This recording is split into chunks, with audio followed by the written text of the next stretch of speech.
तुम्हारे लिए दे रहे हैं, मगर ये जान लो यदि इस धनुष को जो तोड़ देगा वो तुमको छोड़ेगा नहीं। और वो धनुष इतना भारी भयंकर था, भागवत में तो यहाँ तक लिखा है कि जब वो रखा जाना था कंस के बाहर दरबार में जहाँ मेले का आयोजन था, वहाँ एक ट्राली बनवाई गई थी और 5000 आदमी उस ट्राली को खींच के वो धनुष लाए थे। 5000 आदमी। अब आप अनुमान लगा लो कितना वजन, कितना बड़ा भयंकर रहा होगा धनुष। आज भगवान ने देखा तो कहा, ये दाऊ भैया धनुष तो बड़ा सुंदर लग रहा है, मन कर रहा है इसको छू ले, उठा ले, चूम ले। दाऊ ने कहा, कन्हैया अरे मामा का है, इसमें चिंता करने की क्या बात है, सोचना क्या है। तो जितने सुरक्षा में सिपाही लगे थे वो सब हंसने लगे। ये देखो कह रहे कि उठा दे, चूम ले। अरे 5000 हम सब लोग मिलके तो उठा नहीं पा रहे थे, और ये पेट भर के हैं, उठा लेंगे। भगवान कन्हैया ने तुरंत बैठ आगे 2 कदम बढ़ाया और बाएं हाथ से उठाया। अच्छा, दाहिने हाथ से क्यों नहीं उठाया? भगवान ने बाएं हाथ से क्यों धनुष उठाया? उसके पीछे यही मैसेज है। आप लोग सब जानते हैं कि दाहिना तो शुभ है, बायां दुश्मनी का प्रतीक है। तो भगवान दुश्मनी तो किसी से करते नहीं है, मगर ये सोच के कि ये कंस हमारे साथ तो चाहे हो ना हो, मगर समाज के साथ में इसने विकृति फैला दी है और हम संस्कृति फैला रहे हैं। तो इस विकृति को दूर करने के लिए हमको बायां हाथ ही बढ़ाना है। भगवान ने जैसे बाएं हाथ से धनुष को उठाया और बीच में लाए, जैसे दूसरा दाहिना हाथ लगाया, धनुष टूट गया। इतना भयंकर आवाज हुई, कंस का सिंहासन हिल गया, कंस गिरते गिरते बचा और सारा पृथ्वी हाहाकार करने लगी कि कोई प्रलय आने वाली है, कोई प्रलय आने वाली है। भगवान जैसे सब युद्ध के लिए दौड़ने लगे, जो सुरक्षा में लगे थे, दाऊ ने कहा फेंको कन्हैया। भगवान ने एक हिस्सा अपने तरफ धनुष का रखा, एक हिस्सा दाऊ जी को पकड़ाया और उसी से सबकी पिटाई किया। तब तक सूर्यास्त हो चुका था, हल्की गोधूली बेला हो चुकी थी। भगवान ने वहीं छोड़ दिया और सब लोग चले आए। जैसे यहाँ आए, बाबा ने कहा, अरे कन्हैया मेला देख लिया? हाँ बाबा देख लिया। किसी से लड़ाई झगड़ा तो नहीं किया? अरे बाबा जब हम किसी को जानते नहीं तो किससे लड़ाई झगड़ा करेंगे, हमने किसी से कुछ नहीं कहा। अच्छा चल जल्दी से कुछ खा ले, तो खा करके सो जा, सुबह फिर दंगल देखने चलेंगे। ठीक है, कन्हैया बाबा के पास सो गए हैं। सुबह हुई, आज उधर कंस को रात, भगवान मस्ती में सोए और कंस को रात भर नींद नहीं आ रही। जब उसकी नींद खुल जाती तो हाँ उसको जो है मृत्यु के सपने दिखाई पड़ते। सोच रहा है, देखो एक भाव भी है। भगवान कहते हैं हमको भजो, चाहे भाव से भजो, चाहे अभाव से भजो, चाहे हमारे प्रभाव से भजो, मगर भजो। चाहे दोस्ती समझ करके हमको भजो, प्रेम से भजो या दुश्मनी मान के भजो, मगर भजो। रावण कंस को, रावण को देख लीजिए, ये सब भगवान को पानी पी पी कर गाली देते थे। तो क्या इनकी जबान में केवल हुआ, इनके मुंह में कीड़े पड़े नहीं पड़े ना, और बल्कि भगवान इनको मारने के लिए अवतार लिया, अवतार लेकर के इनका उद्धार किया। क्यों? अरे भाई को भाई अनखयाल सहूं और नाम जपत मंगल दिशि दसहूं। कैसे भी जपो, भाव से अभाव से कैसे भी जपो जपो, भगवान भाव के भूखे हैं, अभाव के भी भूखे हैं। आप कैसे भी मान लो, भगवान को जपो बस। जैसे आज उधर कंस ने बड़ी तैयारी की दंगल की और चांदूर को बुलाया, मल्लाह शाह को बुलाया और कहा, मुष्टिका से कहा तुम तीनों लोग मिलकर के, और ये जो कुबलिया पीड़ हाथी है जो हमारा सबसे भयंकर हाथी, इसको खूब मदिरा पिलाओ, खूब मदिरा पिलाओ। और ये तो तुम्हारा कहना मानता है, इसको उन बालकों पे छोड़ देना। अरे बालक नहीं, वो बहुत शैतान है, मुंह से निकल जाता बालक, वो बहुत शैतान है, उन पर छोड़ देना। चारों कहने लगा चिंता न करिए महाराज, वो बच के नहीं जा पाएगा, आप आराम से सो जाइए, हम महावत इसको तब तक के मदिरा पिलाते हैं। खूब मदिरा पिलाई, खूब मदिरा पिलाई। इधर सुबह हुई, स्नान ध्यान करने के बाद बाबा सब मेला देखने के लिए, दंगल देखने के लिए आए, और इधर सारे ग्वाल बाल भगवान बलराम आए, और जैसे द्वार पे आए कहा, अरे भैया जरा इसको किनारे कर लो, रास्ता दे दो, हाथी को हटा लो, हम चले तो जाएं। चारों ने कहा रास्ता मांग रहे हो, अरे तुम इतने बलवान हो तो चले जाओ, तो फिर डरने की क्या बात है। और हाथी को एक महावत ने पील मारा, भाला जो वो बिल्कुल खूंखार तो हो ही गया था पी पी करके, और भगवान पर हमला कर दिया।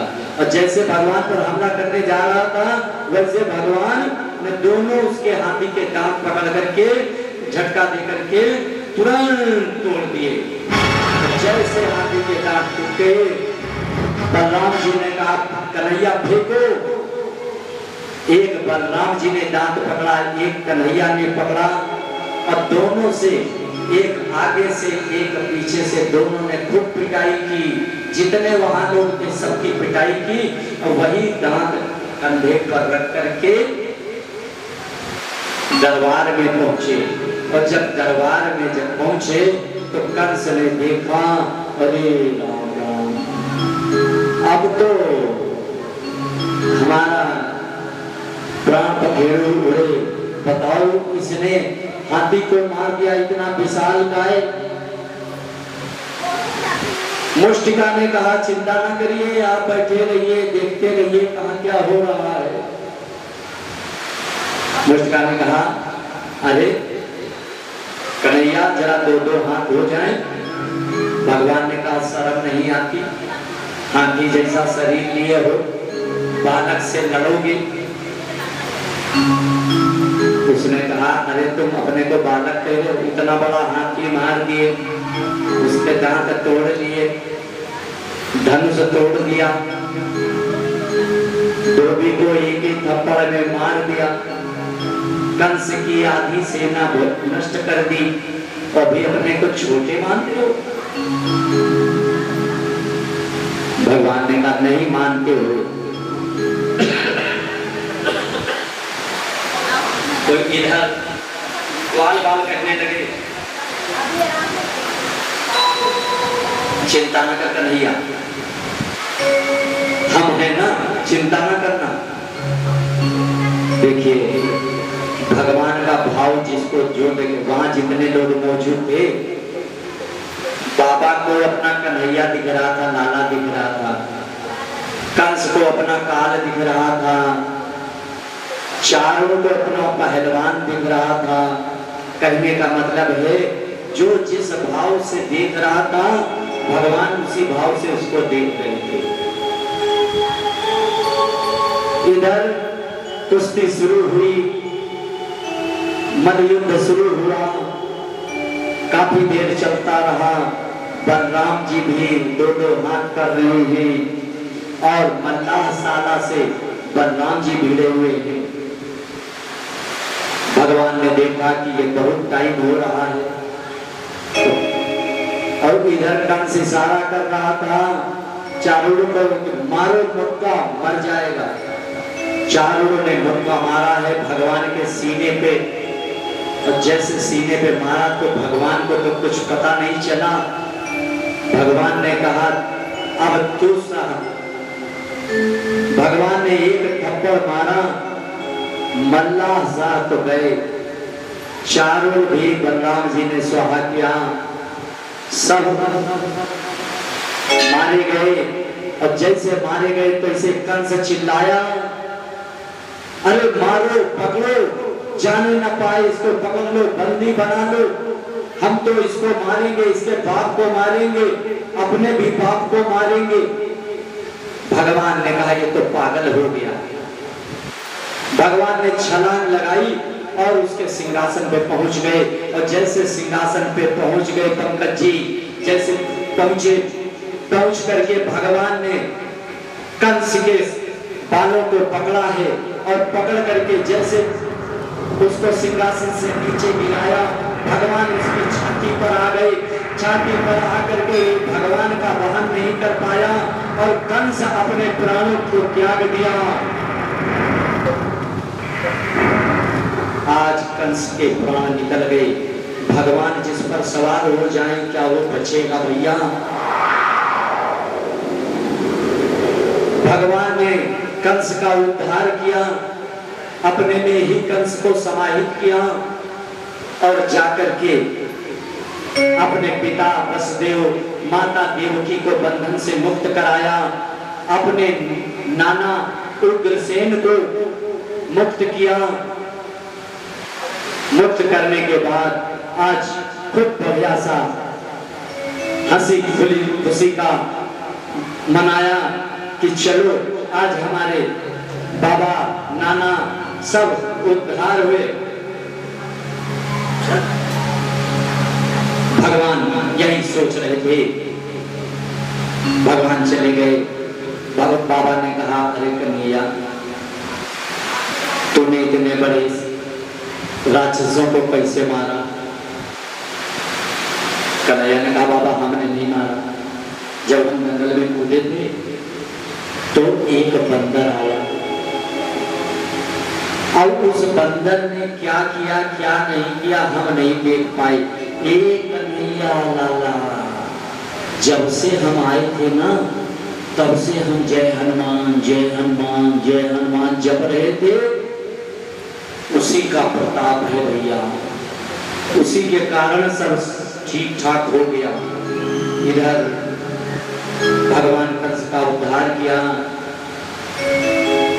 समय बीता, भगवान का वसुदेव जी ने जनेऊ संस्कार किया, यज्ञोपवीत संस्कार हुआ और कन्हैया बाबा के पास में आए। बाबा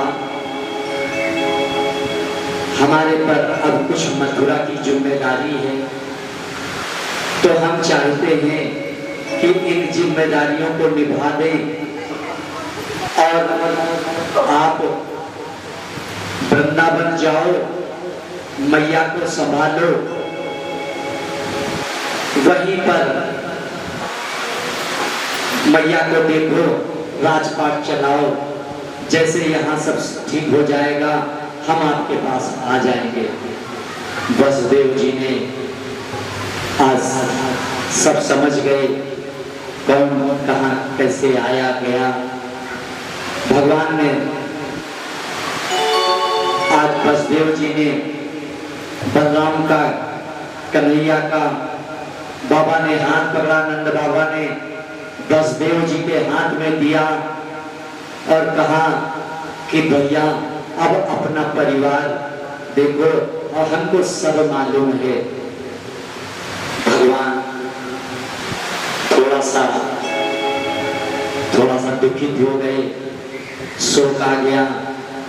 नंद बाबा अपने आंसुओं को पीते हुए अपने द्वार वालों को ले जाते हुए आज वृंदावन के बाबा रोते हुए, आंसू दिखा नहीं रहे, अंदर से आत्मा रो रही है और अपने द्वार वालों को लेकर के वृंदावन के लिए रवाना हुए हैं। इधर भगवान मथुरा का कार्य संभालने लगे।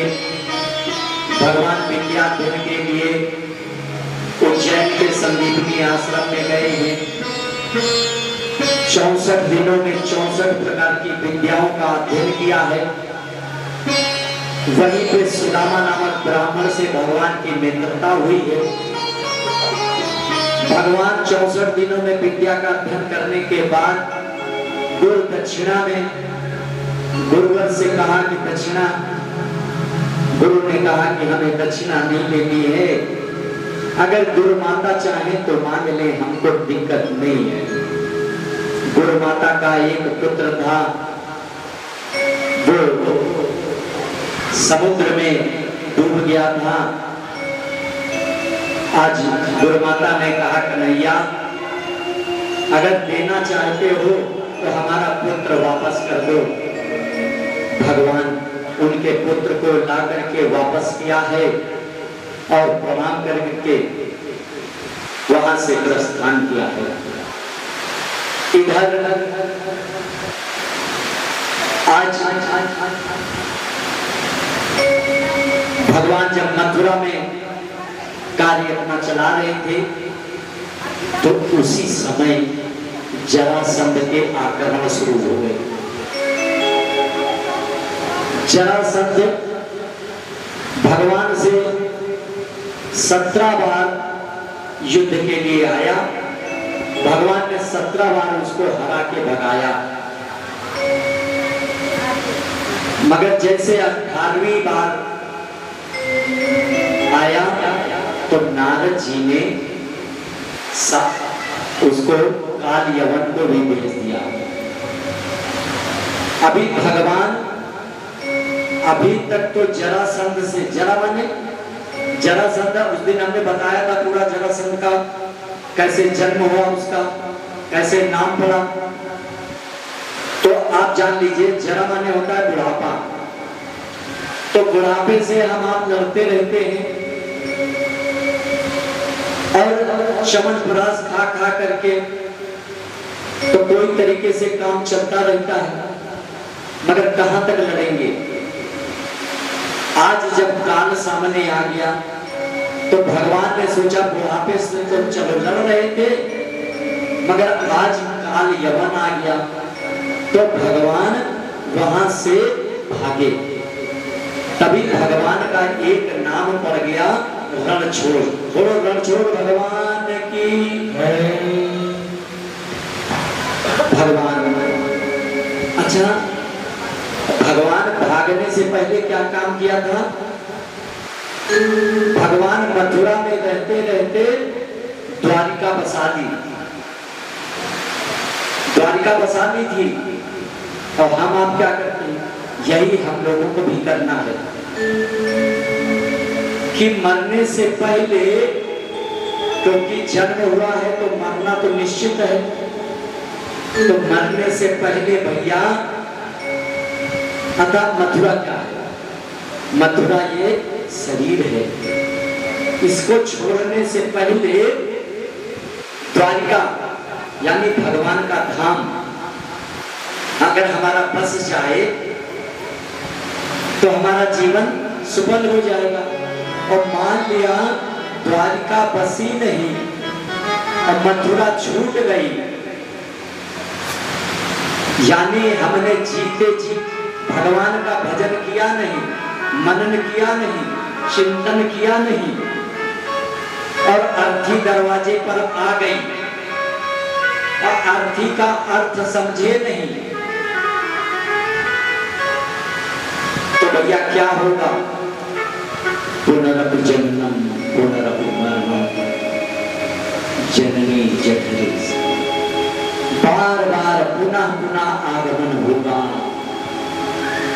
कितने बार हम आए, कितनी बार गए, कितनी बार कुत्ता बिल्ली चूहा बंदर बने, कुछ मालूम नहीं। बड़े भाग्य मानुष तन पावा, बड़े सदग्रंथों से, बड़ी भगवान की कृपा से ये मनुष्य का जीवन मिला। तो जब भगवान मनुष्य का जीवन दिए तो इस जीवन का तो और कोई चले जाओ जीवों में अपना कल्याण करने की ताकत नहीं है, उनके अंदर बुद्धि नहीं है। केवल एक मनुष्य ही ऐसा है जिसको जानकारी है कि हम अपना कल्याण कैसे करें।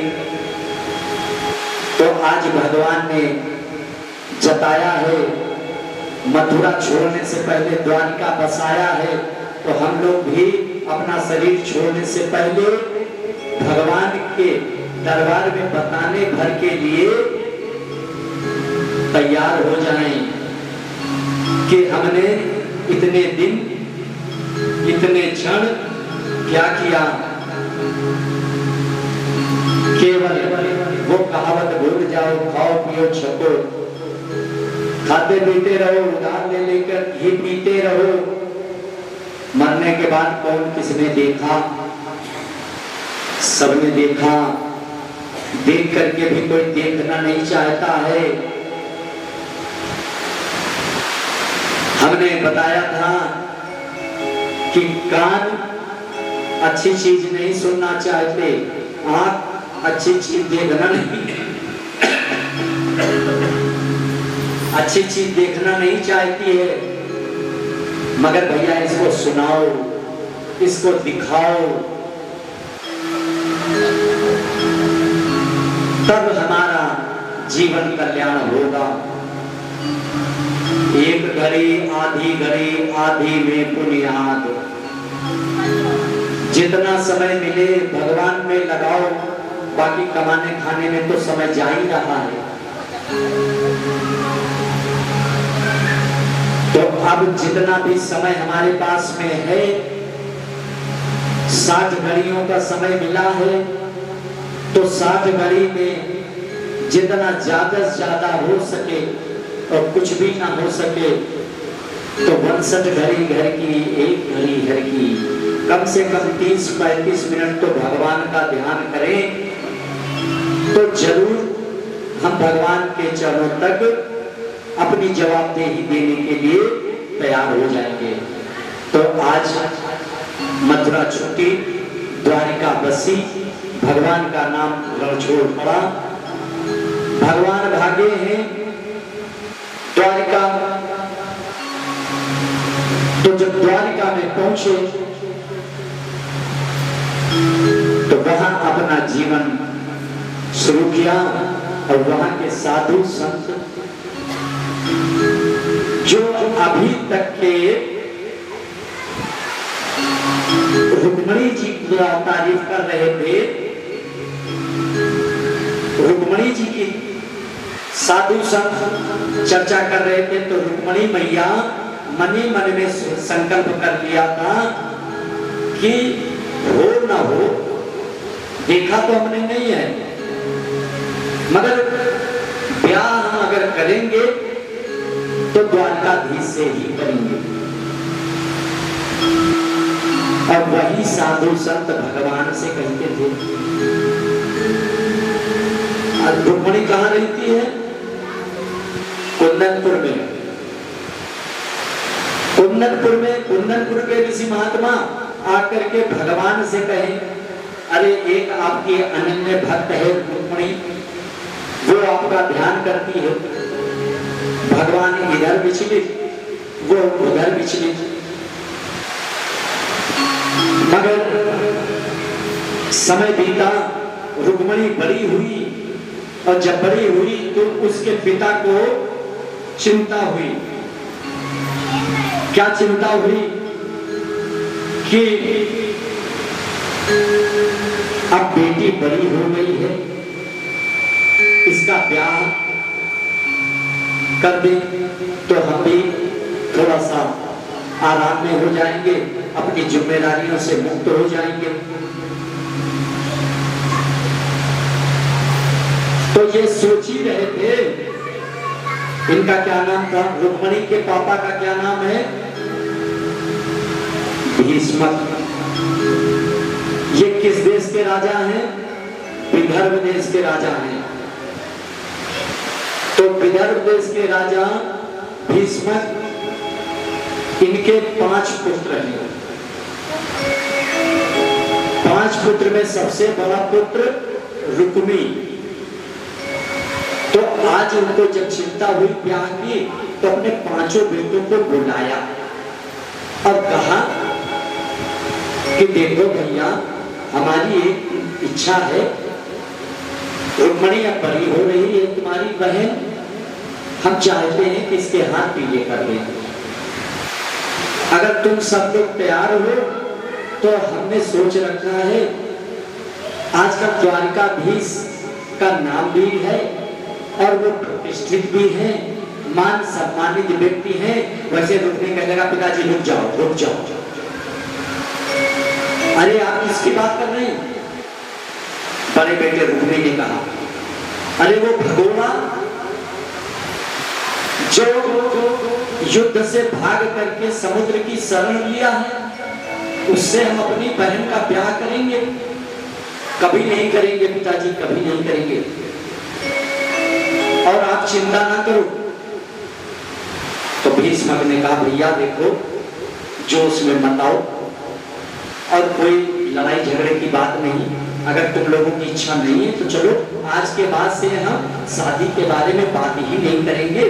तुम लोगों की जहां मर्जी आए वहां देखो, सुनो, करो, सब बड़े हो गए हो, अब हम नहीं करेंगे इसके बारे में, ठीक है? हाँ हाँ, आप न बोलना।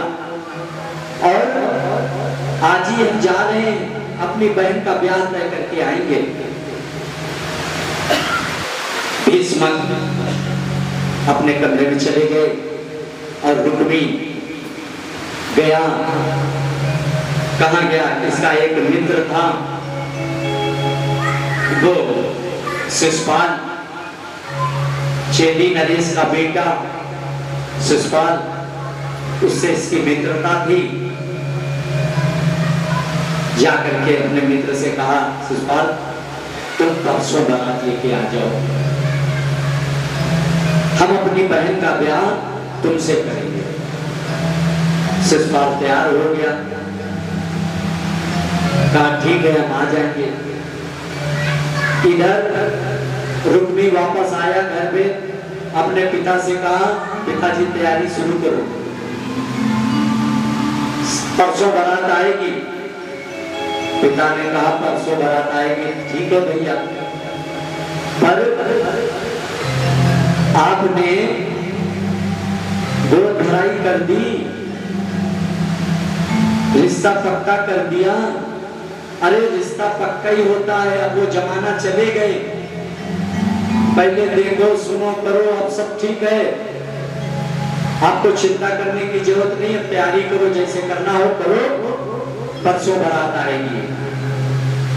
जब रुक्मणी ने सुना परसों बारात आएगी, दौड़ करके अपनी भाभी के पास में गई, रोने लगी कि भाभी, हमने तो मन में सोच रखा है और बचपन से सोच करके रखा है, ब्याह करेंगे तो हम द्वारिकाधीश से करेंगे, और नहीं तो एक क्या 100 जीवन भी जाए तब भी हम किसी और से विवाह नहीं करेंगे। भाभी ने कहा, रे राम राम, ये तुम आज बता रही हो, जब बारात परसों आने वाली है। अपने भैया का स्वभाव जानती है, चल अगर तूने मन बना लिया है ना, तो हम तो कहते जल्दी से जाओ और उसको चिट्ठी लिखो, जल्दी बुलाओ, उसको संदेशा भेजो, जैसे मर्जी वैसे करो। रुक्मणी मैया गई, जल्दी से एक पत्र लिखा और पत्र लिख करके पंडित जी को बुलाया और पंडित जी से कहा, पंडित जी जितनी जल्दी हो सके आप द्वारका चले जाओ, वहां पे द्वारकाधीश को ये पत्र दे देना और किसी को न देना, वो जैसा समझेंगे वैसा करेंगे। उस पत्र में क्या सोच रहे हो? दो नयनों का यही संदेश, दो नयनों का यही संदेश, ये भी देख वो भी देख, देखत देखत ऐसा देख, मिट जाए दुविधा रह जाए एक। तो पत्र लिखा तो क्या लिखा? तेरी अखियां है जादू भरी, बिहारी जी मैं कब से खड़ी। तेरी अखियां भरी बिहारी मैं तो कब से खड़ी, बिहारी जी मैं कब से खड़ी, बिहारी जी मैं कब से खड़ी।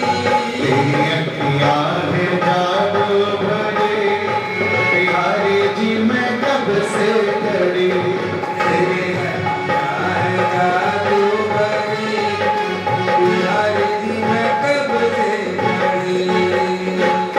सुन लो मेरे श्याम सलोना, सुन लो मेरे श्याम सलोना, तुमने ही मुझ पर कर दिया टोना, तुमने ही मुझ पर कर दिया टोना। मेरी अखियां है तुमसे लड़ी,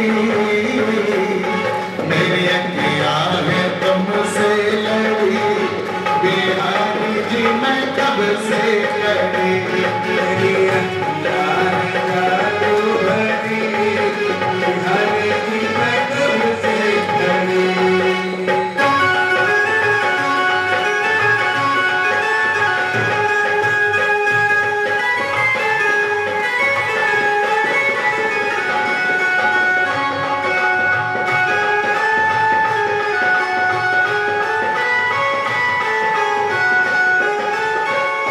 तुम सौभाग्य में और न पाया, तुम सौभाग्य में और न पाया, तुमसे ही मैंने नेह लगाया, तुमसे मैंने नेह लगाया।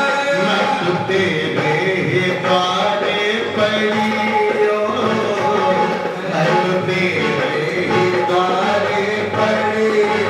बिहारी जी मैं कब से खड़ी, मेरी अखियां है जादू भरी, बिहारी जी मैं कब से। जय हो।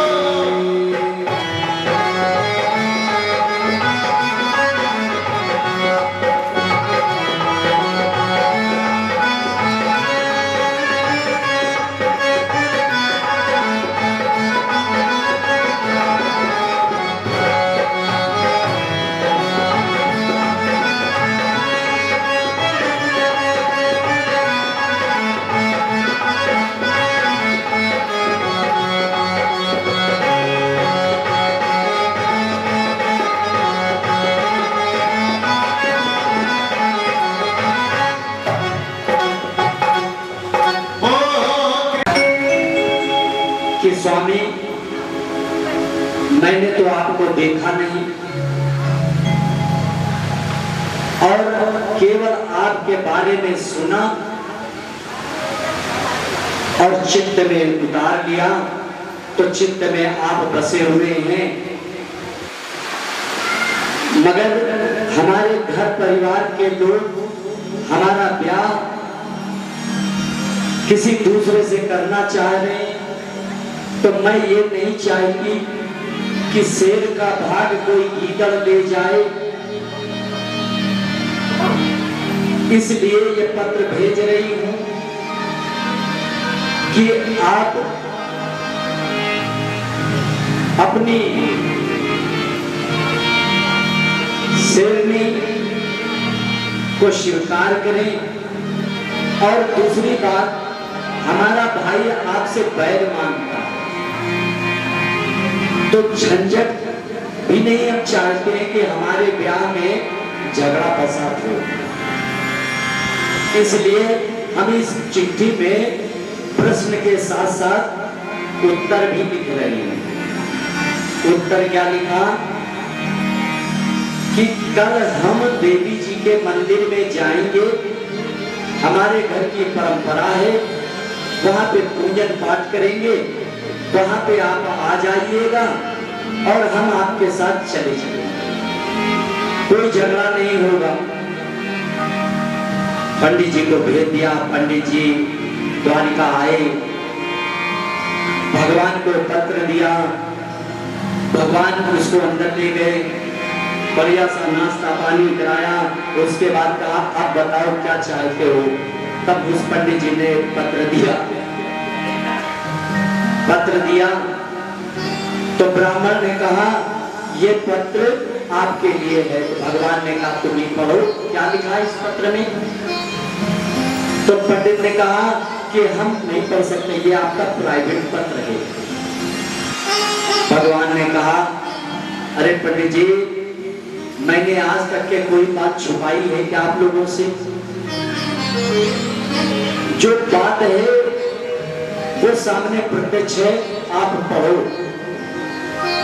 पंडित जी ने वही पूरा वृत्तांत पढ़ दिया और भगवान तुरंत रथ तैयार किए, बैठे और चले गए। तूफान की बाद निकले और जैसे गए तैसे बलराम जी ने देखा। सबसे पूछा ये कन्हैया कहाँ गया? तुम लोग बता, देखा कन्हैया कहाँ गया? सबने कहा कि हम तो देखे जरूर हैं। एक कुंदनपुर से पंडित जी आए थे, उनको कोई पत्र दिए हैं। फिर भगवान अंदर ले गए, फिर अंदर से भगवान बाहर चले गए। उसके बीच में क्या हुआ हमें कुछ नहीं मालूम। बलराम दाऊ जी कहने लगे हमें मालूम है। अरे भीष्मक जी के यहाँ कुंदनपुर में उनकी बेटी का ब्याह है, हो ना हो हम कन्हैया को अपने अच्छे तरीके से जानते हैं, वही गया होगा। मगर निमंत्रण नहीं आया। अगर निमंत्रण आया होता तो हम सब लोग जाते। इसका मतलब है कुछ ना कुछ गड़बड़ है, दाल में काला है।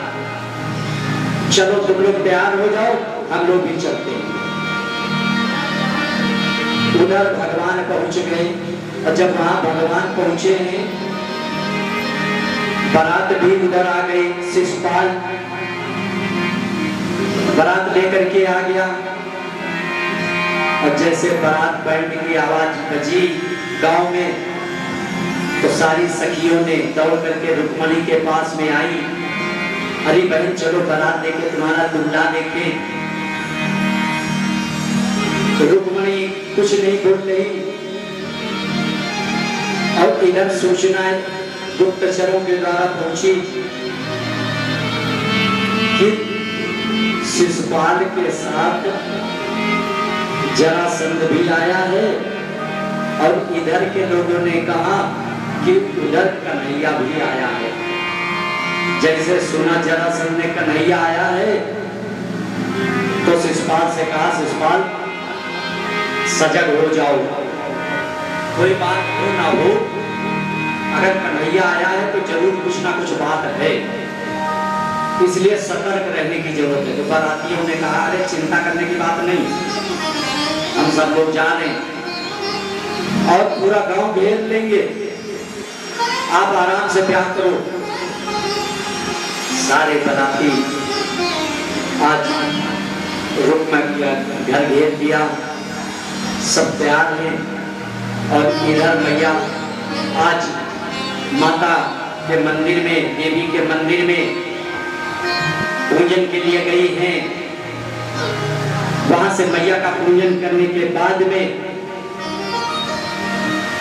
सोच रही है कि एक तो गड़बड़ हो गई, हमने तो कह दिया था कि कोई नहीं मिलेगा और यहाँ तो छावनी बना दिया, अब क्या होगा। और कन्हैया हमको नहीं पहचानता है, हम कन्हैया को भी नहीं जानते हैं, तो कहीं खून खराबा ना हो जाए। इधर कन्हैया सोच रहा है कि कैसे जाएं और जिससे कि हम आसानी से कोई झगड़ा झंझट फसाद भी ना होने पाए और हम पहुंच जाएं। इधर कन्हैया तैयार, उधर मैया तैयार, मगर बीच में मैया सोच रही है कि कहीं ऐसा ना हो हमारे ब्याह को लेकर के खून खराबा होने लगे। इतने में बात चली रही थी, कन्हैया धीरे धीरे धीरे धीरे करके उसी भीड़ में बढ़ता हुआ चला आया। अब जैसे मैया निकली, पूरा वातावरण सम्मोहन में फैल गया। भगवान ने अपनी माया फैलाई, माया फैली तो सब भूल गए कि हम रक्षा करने आए थे, हम पकड़ने आए थे, हम दंगा फसाद करने आए थे, हम तो इनको भगाने आए थे, ये सब भूल गए। और मैया बाहर निकली, भगवान बीच में आ गए और सब लोग जितने रक्षा के लिए कह रहे हैं, अरे देखो कितनी सुंदर है, अरे एक कह रहा है इनकी आंखें देखो, कोई कुछ कहे कोई कुछ कहे, मगर भगवान तो बस केवल एक लक्ष्य साधे हुए हैं। और मैया सोच रही हमने देखा नहीं, कैसे पहचानेंगे। तैसे भगवान सामने आ गए, हाथ हिला दिया, हाथ हिलाया, आंखें चार हुई, भगवान ने रुक्मिणी का हाथ पकड़ा, हाथ पकड़ करके तुरंत रथ की ओर ले गए, रथ पे बैठाना और चल दिए। और जब चल दिए तो उनकी माया हटी, और जब माया हटी तो सारे लोग चौकन्ने हो गए, अरे हम यहाँ क्या करने आए थे, अरे यहाँ तो कोई दिख नहीं रहा, रुक्मिणी कहाँ गई, कन्हैया आ रहा था, कन्हैया कहाँ चला गया, उसको तो हम बंदी बनाने आए थे। तो जो सखियां थी कहने लगे तुम भान पी के आए हो, तुमको कुछ मालूम भी है, अरे तुम्हारी आंखों के सामने ले गया और तुम आंखें देख रहे थे, चाल देख रहे थे, खाल देख रहे थे, बाल देख रहे थे, तुम्हारी आंखों के सामने से ले गया, अरे मारो चिल्लाओ काटो पकड़ो करने लगे, रुक जा रुक जा रुक जा कह करके सब भागे हैं। भगवान का पीछा किया रथ का, जब भगवान के बहुत बार कहा रुक जा भगोड़े रुक जा, तो भगवान ने अपने रथ को मोड़ दिया। जब वैसे भगवान को रथ को मोड़ा, तैसे सारे लोग जितने बराती थे कहने लगे आज इसको मार दो जान से, क्योंकि आज ये अकेला है, अगर इसका मूसल वाला होता तो भैया न मार पाते, आज अच्छा मौका है मारो। और जैसे मारने के लिए थोड़ा लोग आगे बढ़े, भगवान ने भी अपना बाण उठाया। रुक्मिणी मैया ने कहा अरे स्वामी मेरा भाई है, कुछ रहम खा जाना। भगवान ने कहा तुम्हारा भाई है तो मेरा भी तो कुछ है। और उतने ही वार्तालाप हो रही थी सेकंडों में, तब तक बदलाव भी आ गए, हल मूसल लेकर के आ गए। जैसे हरमूसा लेकर के आए, सबने कहने लगे राम राम, भागो भैया आ गया भागो। दाऊ जी ने कहा कन्हैया तो बहू को लेकर के जल्दी जा, द्वारिका पहुंच, वहीं हम इकट्ठे आशीर्वाद देंगे दोनों को। इधर भगवान आने वाले हैं, ब्याह रचने, ब्याह होने वाला है भगवान का, सब लोग तैयारी कर लो। और बाराती भी तैयार हो रहे हैं धीरे धीरे। जो कुर्सी पे बैठे हैं भैया वो बारात, तू घर पहुंच, हम इकट्ठे तुमको और बहू को आशीर्वाद देते हैं, तुम जाओ। और इधर बलदाऊ भैया ने मूसल से समेटा, हल से समेटा, मूसल से कूटा। एक तरफ समेटते जा रहे, दूसरी तरफ कूटते जा रहे हैं। जो जान बचा के भागे वो भागे। और इधर मैया का रथ द्वारिका पहुंच रहा है। और वहां द्वारिका जब रथ पहुंचा, अभी पहुंच ही नहीं पाया था, द्वारिका से कुछ दूरी रह गई थी, उतने में रुक्मी आ गया। रुक्मी ने रोक लिया,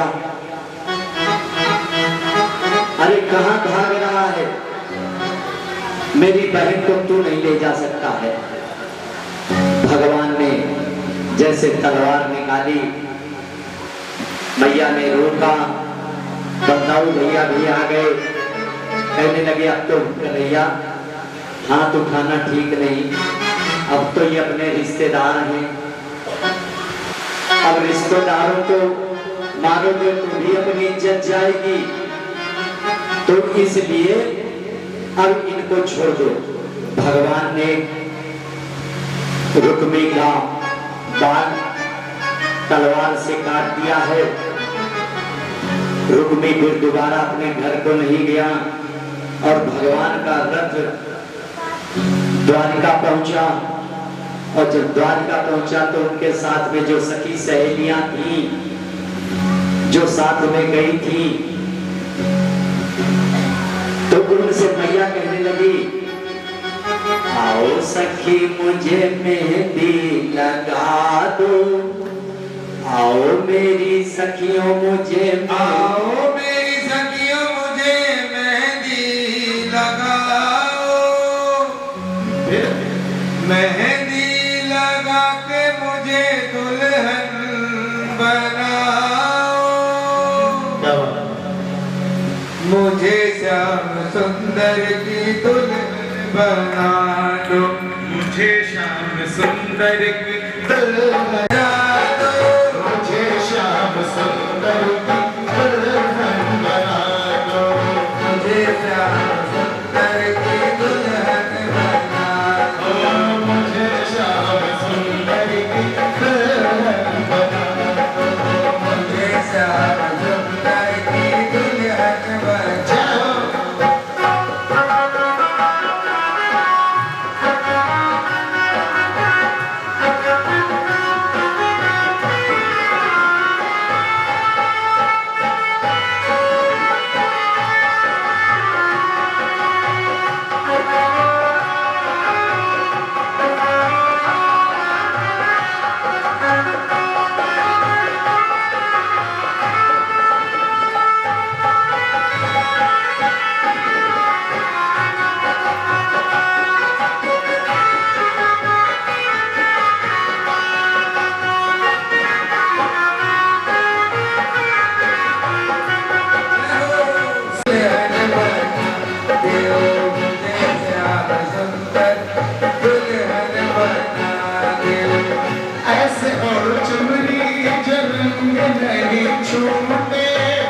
ऐसा कर दुल्हा जो कबहू ना छूटे, ऐसा कर दुल्हा जो कबहू ना छूटे।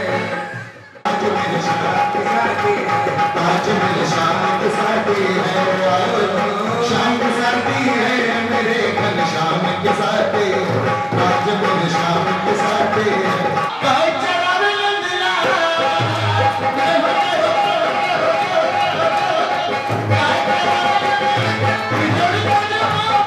रे